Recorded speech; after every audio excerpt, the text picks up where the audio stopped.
सोहमने सांगितलं मला तुला फिल्म मिळाली आहे ना, आता तर काय तू हिरोईन होणार, मोठी अभिनेत्री होणार, मज्जा आहे तुझी. थँक्यू सो मच वहिनी. बघा ना, माझं कधीपासूनचं हे स्वप्न होतं मोठी हिरोईन होण्याचं, आणि ते आता फायनली पूर्ण होत आहे. खरं तर मला गाणं कधीच गायचं नव्हतं. मम्मामुळे मी गाणं गात होते. तिला वजे घराण्याचा वारसा पुढे चालवायचा होता ना म्हणून. पण मी माझं स्वप्न नाही सोडलं, माझी जिद्द नाही सोडली, आणि बघा रिझल्ट समोर आहे. फायनली माझं स्वप्न पूर्ण होत आहे. Very nice. पण तारा, तुझ्या गाण्याचं काय?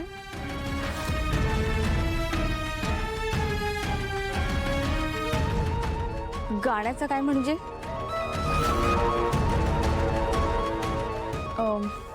म्हणजे भैरवीजींनी तुला त्यांच्या घराण्याचा वारसा सोपवलाय ना तुझ्याकडे, मग त्याचं काय? पण ते माझं स्वप्न कधीच नव्हतं वहिनी.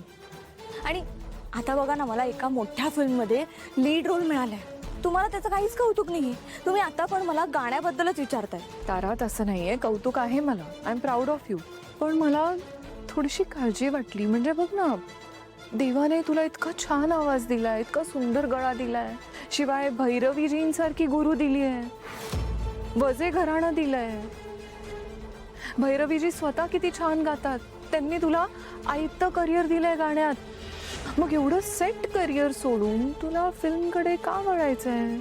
थोडंसं आश्चर्य वाटलं म्हणून विचारलं. आणि मला सांग, तू गाणं सुरू ठेवणार आहेस ना पुढे? नाही, मी गाणं सोडलंय.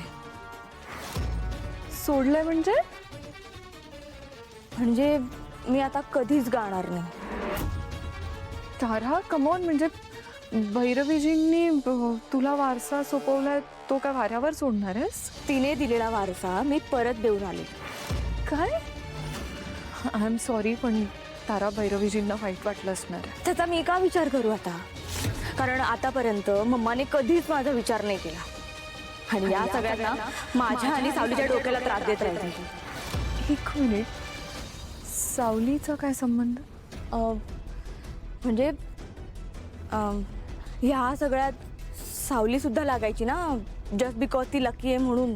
म्हणजे या गोष्टींमुळे तिला तिचं आयुष्य असं काही उरलंच नव्हतं. तिच्या आयुष्याची सुद्धा फरफटच होत होती. बरं, घरात सगळ्यांना माहिती आहे का तू गाणं सोडलंय ते? मे बी नसेल माहीत, पण हा माझा निर्णय आहे. याच्याशी इतरांचा काय संबंध?